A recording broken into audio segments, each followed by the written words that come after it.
Dostlar salam. Növbəti video dərsimizdə sizlərlə yenə bir yerdəyik və bugünkü video dərsimizdə işin ən maraqlı tərəfi süni intellekt nədir və necə işləyir və əlavə olaraq əslində süni intellekt son bir neçə ildə yaranan bir şey deyil. Uzun bir müddətdir ki, bizim həyatımızda var, biz ondan istifadə edirik. Bu mövzularla bağlı çox maraqlı sizə nümunələr göstərəcəm. Gəlin keçək təqdimatımıza. Demək, ilk təqdimat ümumiyyətlə süni intellektlə bağlıdır. Süni intellekt nədir? Yəqin ki, son 2 ildə elə bir vaxt yoxdur ki, gündəlik süni intellektdən istifadə etməyəsiniz. Bu istər Cloud olsun, istər ChatGPT olsun, istər Copilot olsun və hər hansı biri. Çünki gündəlik biz baxsaq görərik ki, müxtəlif süni intellekt, müxtəlif şirkətlər tərəfindən müxtəlif süni intellekt alətləri ortaya çıxır.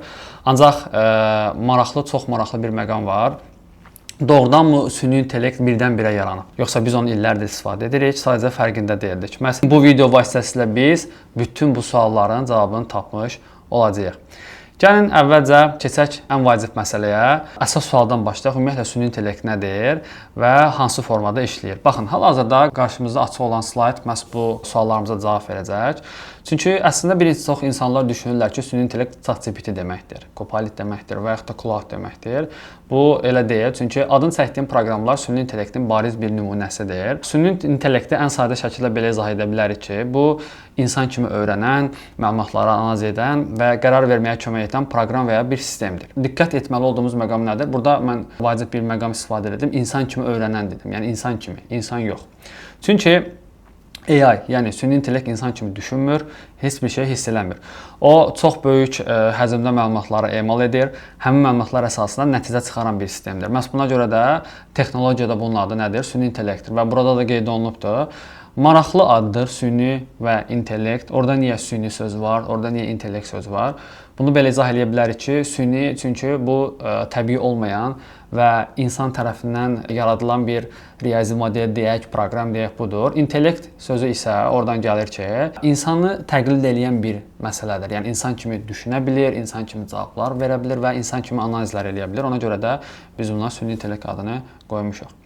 İndi gəldik nəyə? Növbəti danışacağımız məsələ nədir? İnsan beyni təcrübədən öyrənir, ancaq süni intellekt nədən öyrənir? Onlara baxacağıq. Təcrübədən öyrənilməklə bağlı bir nümunə göstərəsi olsaq, məsələn, fərz eləyək ki, kiçik bir uşaq əlini çaydana vurur və çaydan isti olduğuna görə artıq növbəti dəfə əlini çaydana vurmur, çünki onda mənfi bir təcrübə formalaşdı. Eynən süni intellektin, yəni kompüterin də öyrənməsi bu formada olur. Nə baş verir? Orada milyonlarla, minlərlə nümunələr olur və həmin milyonlarla, minlərlə nümunəyə baxır və oradan bir özü-özündə öyrənmə prosesi gedir. Məsəl üçün, kompüterə milyonlarla it və pişik şəkli tanıtdıqdan sonra artıq növbəti it və pişik şəklində kompüter onun it və pişik olduğunu neyir, başa düşmüş olacaq. Yəni insan həyat təcrübəsindən öyrənir, kompüter isə datadan öyrənir və buna görə də biz dataya süni intellektin yanacağı deyə bilərik. İndi çox maraqlı bir sual vermək istəyərdim sizə. Nə düşünürsünüz? Sizin fikrinizcə süni intellekt yeni trenddir, yoxsa biz onu illərdir istifadə edirik? Əslində ChatGPT-dən sonra biz başladıq. Səhv eləmirəmsə 2022-ci ildən, bəli 2022-ci ildən etibarən süni intellekt çox geniş yayılmaya başladı. Ancaq mən maraqlı nümunələr hazırlamışam, burada göstərəcəm. Süni intellekt çox uzun müddətdir ki, bizim həyatımızın böyük bir parçasını əhatə eləyir. Baxırıq növbəti slaydımıza. Baxaq görək süni intellekt bu günə qədər həyatımızın hansı hissəsində olubdur. Çox güman ki, hal-hazırda bu videonu izləyənlər arasında Apple, yəni iPhone istifadəçiləri var və iPhone istifadə edirsinizsə Siri-ni də tanıyırsınız. Siri əvvəlki Siri deyil. Çünki əvvəlki Siri səsli köməkçi idi.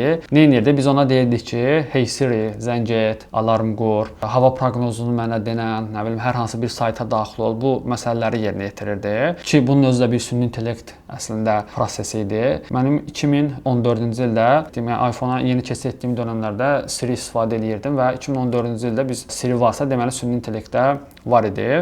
Ancaq yeni Siri Apple Intelligence yarandan sonra tamamilə fərqlidir. Çünki o kontekst başa düşür. Yeni Siri-dən söhbət gedir. Məzmun hazırlaya bilir, şəkil hazırlaya bilir, mətn və ya çox rahat formada e-postlar yaza bilir. Yəni bu AI texnologiyasının necə inkişaf etdiyini göstərən ən yaxşı nümunələrdən biridir. İndi gəlin süni intellektin həyatımızda əvvəllər hansı formada olmağı ilə bağlı növbəti bir nümunəyə baxaq. Növbəti nümunədə nələr var? Gmail ilə bağlı. Çox güman ki, texnologiyalardan istifadə ediriksə, e-mail istifadə edirik. Bu Gmail, Outlook, mail.ru və s. bunların hər hansı birindən istifadə edirik. Burada süni intellektin AI-ın iki növü ilə bağlı sizə danışacağam. Birincisi gördüyünüz kimi bu hissədə qeyd etmişəm. Gəlin bunu açaq. Birinci hissədə gördüyünüz kimi machine learning hissəsidir. Machine learning işi seçim etməkdir. Bu nə deməkdir? Gələn məktublar arasında araşdırma eləyir və həmin araşdırmalar əsasında hansının spam olduğunu nəzərə alır və onu fərqli bir qovluğa atır və yaxud da hazır cavablar sizə təqdim eləyir, nümunələr öyrənir. Oradan sizə müxtəlif seçimlər təqdim edir. İkinci seçim isə generativ AI-dir. Birinci seçim machine learning bizə hər zaman illər öncə belə e-mail istifadəçilərində görmüşük. Bizə hər hansı bir spam mesajı aldığımız təqdirdə onu dərhal nə edirdi? Spam deyə başqa bir qovluğa atırdı. Yəni bu artıq bizə bunu göstərir ki, süni intellekt illər öncə də bizim həyatımızda olubdu. Ancaq generativ AI, misal üçün biz Copilot-dan danışası olsaq, süni intellektin ikinci növü generativ AI Copilot-dan danışası olsaq, Copilot bizə artıq hazır e-maillər yazır. Düzdür, bununla bağlı irəliləyən dərslərimizə ətraflı danışacağıq. Hazır e-maillər yazır, e-mailin kontekstini dəyişə bilər. E-maildə bəyənmədiyimiz nəsə olsa onu xırda promptlarla biz verib istədiyimiz formada dəyişə bilərik. Yəni burada əsas məsələ machine learning mövcud variantlardan ən uyğununu seçir. Generativ AI isə əvvəllər mövcud olmayan yeni bir məzmunu yaratmamıza kömək göstərir. Növbəti nümunə nədir? Yaxşı, bəs AI yalnız mətnlə işləyirmi sizdə? Gəlin növbəti nümunəyə baxaq. Google Maps və Waze-dən istifadə edirik və burada əsas məsələ nədir? Bu tətbiqlərdən istifadə ediriksə, çox güman ki, bunlarla da qarşılaşmışıq. Təsəvvür edin ki, evdən çıxırsınız və Google Map-dən sizə bir təklif gəlir. Hal-hazırda sənin getmək istədiyin yol tıxacdır və sənə alternativ bir yol təklif edir və həmin alternativ yol getmək istədiyin yerə 25 dəqiqə çatacaqsan və 14 dəqiqə qənaət edir. Bu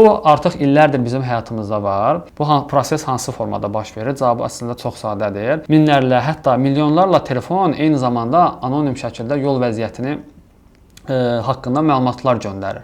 Və süni intellekt bu məlumatları saniyələr ərzində analiz etdikdən sonra sənə uyğun bir təklif verir. Məsələn, avtomobil idarə edənlər fikrimi təsdiqləyər, Waze istifadə edirik və mütəmadi olaraq bizim qarşımıza Waze-də təkliflər gəlir. Qarşıda tıxac var, sən təsdiqləyirsən var yoxsa yoxdur və yaxud da qarşıda bir maneə var, tikinti hadisəsi var, sən bunları təsdiqləyirsən və bu səndən ziyadə minlərlə Waze istifadəçisinə gedir və Waze istifadəçiləri də onları təsdiqlədikcə süni intellekt qərara gəlir ki, bəli, bu məlumat doğrudur və bu məlumat doğru olduğuna görə artıq növbəti həmin yoldan keçəcək insanlara Waze bir bildirim göndərir ki, bax qarşıda tıxac var və yaxud da bu yolda maneələr var. Diqqətli olmaqda fayda var. Növbəti nümunəmiz yoldaşlar Facebook və Instagram, ümumiyyətlə sosial şəbəkələrlə bağlıdır. Məşhur bir sual var, məşhur bir deyim var. Yəqin ki, dostlarınızla hər hansı bir məsələ ilə bağlı danışdıqdan sonra sosial şəbəkələrə, Instagrama, Facebooka daxil olanda həmin danışdığınız məsələ və yaxud da danışdığınız məhsulla bağlı orada sizin qarşınıza reklam çıxardıbdır. Və istər-istəməz ağlımıza gəlir ki, çox insan elə bilir ki, telefon bizi dinləyir. Belə bir şey düşünürlər. Əslində telefon bizi dinləmir. Əslində orada vacib olan məsələ nədir? Vurğulamalı olduğumuz məsələ odur ki, telefonun sizi dinləməyinə ehtiyac yoxdur. Çünki süni intellekt artıq sizin rəqəmsal davranışlarınızı analiz edir. Rəqəmsal davranış nə deməkdir?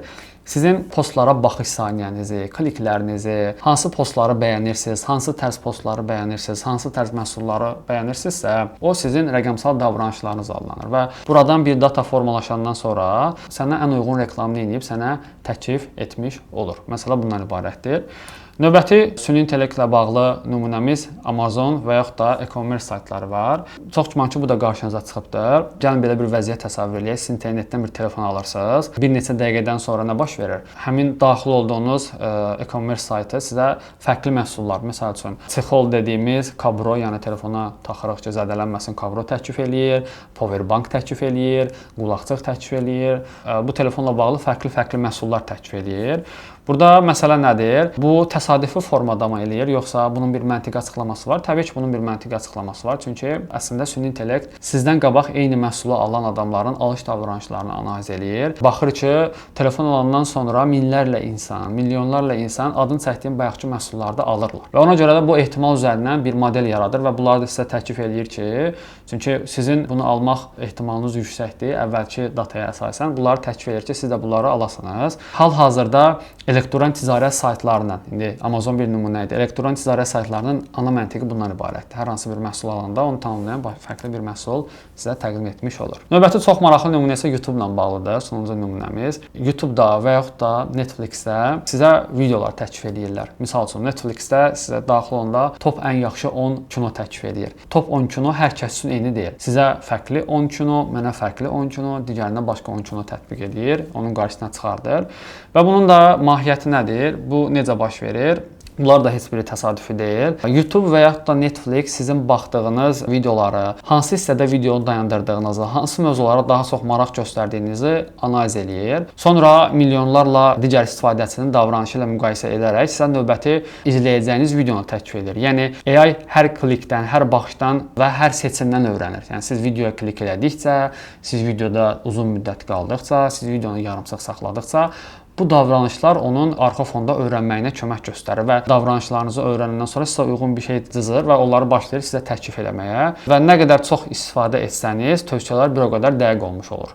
Nümunə olaraq mən YouTube-a yeni daxil olanda mənə fərqli nümunələr verir. Ancaq siz hal-hazırda Handexin YouTube kanalına daxil olub Excel ilə bağlı bir neçə videoya klik etsəniz, görəcəksiniz ki, artıq YouTube sizə fərqli yerli və yaxud da xarici kanalların Excel videolarını təklif etmiş olacaq. Nəticəyə gəlsək, görərik ki, bütün bunlar bizə əslində süni intellektin yeni yaranan bir şey olmadığını göstərir. Bütün bunlar süni intellektin yalnız ChatGPT, Copilot olmadığını göstərir və əslində çox uzun illərdir ki, biz bu süni intellekt alətlərindən, ümumiyyətlə bu süni intellekt bizim həyatımızda var idi, ancaq biz bunun süni intellekt belə olduğunun fərqində deyildik. Bu dərsimiz bu qədər. Növbəti dərsdə görüşərik. Sağ olun.